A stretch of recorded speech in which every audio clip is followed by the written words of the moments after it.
pendapat musawibah tentang kebenaran ijtihad, pendapat yang harus diikuti ketika ada perbedaan pendapat jemaah mazhab, hukum taklid dalam fikih, talfik dan contoh.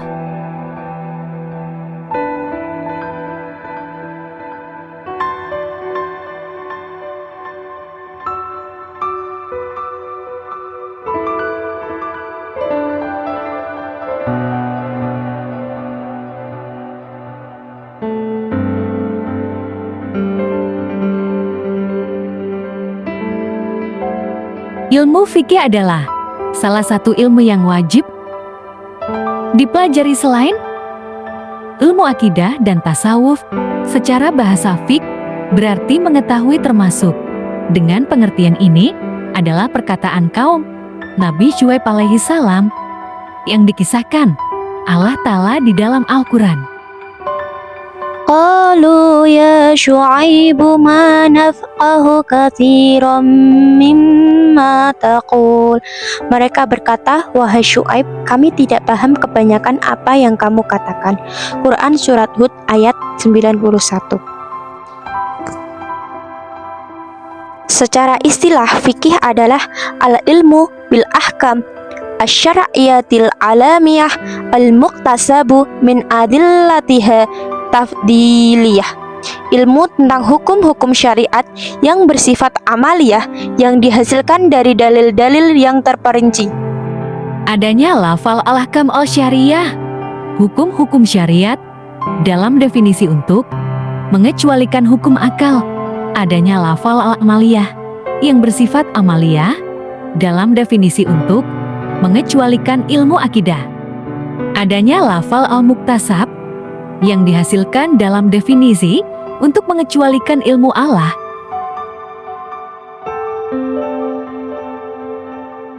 Adanya lafal al-tafsiriyah yang terperinci adalah untuk mengecualikan ilmu ushul fikih. Masalah-masalah yang dibahas dalam fikih bersifat ijtihadi, dalil-dalil yang dipakai bersifat disani al-dalalah, penunjukan lafal atas salah atau maknanya tidak dapat dipastikan sebab bisa berkemungkinan dipahami dengan pemahaman yang lain. Pendapat musawibah tentang ijtihad bahwa semua mujtahid benar dalam ijtihadnya, sebab perintah Allah kepada mujtahid dalam permasalahan yang tidak ada naski penunjukan lafal atas maknanya dapat dipastikan bukan mengikuti kebenaran, akan tetapi mengikuti perkara yang menurut dugaan mustahid perkara itu benar. Menurut mereka tidak mungkin Allah mentaklif hambanya untuk mengikuti kebenaran, padahal dalil yang diberikan kepada mereka adalah dalil yang tidak jelas. Misalkan ada seorang diperintahkan berjalan ke arah barat setiap pagi, ternyata orang yang diperintahkan tersebut di pagi harinya berjalan ke arah selatan sebab ia menduga bahwa arah selatan adalah arah barat. Maka orang ini dibenarkan dan ia sudah dianggap menjalankan perintah sebab ia sudah mengikuti dugaannya. Adapun contoh dalam fikih seperti menurut Imam Syafi'i hukum berwudu dengan air mustamal tidak sah. Sedangkan menurut Imam Maliki hukumnya sah. Menurut paham musawibah beliau berdua benar sebab perintah Allah kepada mujtahid hanya mengikuti dugaannya atas kebenaran. Dari sini kita dapat menyimpulkan bahwa dalam fikih seorang ulama sepakat bahwa seorang muslim tidak sepatutnya bersikap fanatik terhadap mazhab yang diikutinya dengan menganggap pendapat yang dianutnya pasti benar dan pendapat yang dianut oleh selainnya pasti salah. Sebagaimana hadis Rasulullah, idza hakamal hakimu fajtahada fa'asaba falahu ajrani wa idza hakama fajtahada fa'ahda'ahu falahu ajru wahidah. Apabila seorang hakim ingin memutuskan hukum lalu beristihad dan hasil istihadnya benar, dan apabila ia ingin memutuskan hukum lalu ia beristihad dan hasil istihadnya salah, maka ia mendapat 1 pahala. Ketika terjadi perbedaan pendapat antara imam mazhab yang harus kita ikuti adalah seperti yang dijelaskan dalam urgensi bermazhab. Secara bahasa mazhab adalah masdar yang berasal dari akar kata zahaba yang berarti bagus. Sedangkan menurut istilah, mazhab adalah pendapat atau metode seorang ahli fikih yang diikuti oleh para pengikutnya yang menisbatkan diri kepadanya. Al-Zarkashi dalam bukunya Al-Bar al-Muhid membagi manusia ke dalam 3 tingkatan: mujtahid, awam, dan orang yang pandai agama namun belum sampai ke derajat mujahid. Sebagai seorang awam bukan hanya orang yang tidak mengetahui hukum Allah, akan tetapi ia juga orang yang mengetahui hukum sebuah permasalahan, akan tetapi tidak mengetahui dalilnya. Bagi orang awam wajib hukumnya bertaklid kepada para ulama, mengikuti bukan berarti tidak mengikuti Al-Quran dan Al-Sunnah sebagaimana pemahaman sebagai ekstrem, melainkan mengikuti ulama adalah perintah Allah dalam Al-Quran. Sebagaimana firman Allah dalam Quran surat An-Nahl ayat 43 yang berbunyi, Fas'alu ahlad dzikri in kuntum la ta'lamun. Maka bertanyalah kepada ahli ilmu jika kalian tidak mengetahui.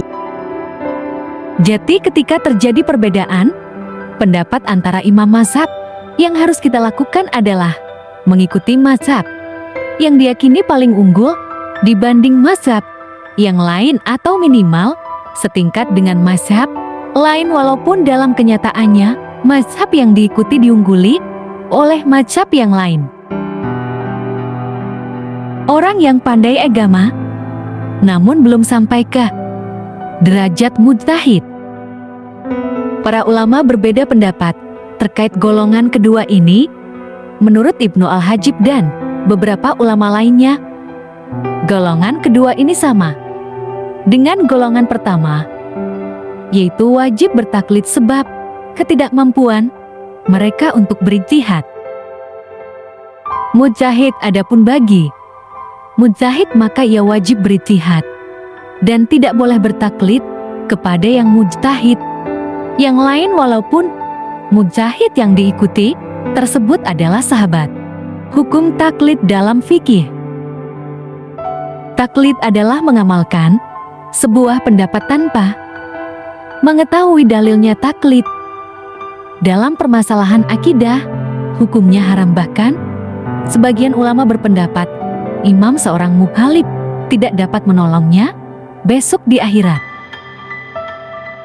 Adapun taklid dalam pembahasan masalah fikih, sebagaimana telah dijelaskan dalam pembahasan sebelumnya bahwa wajib hukumnya bagi orang awam taklid kepada mujtahid.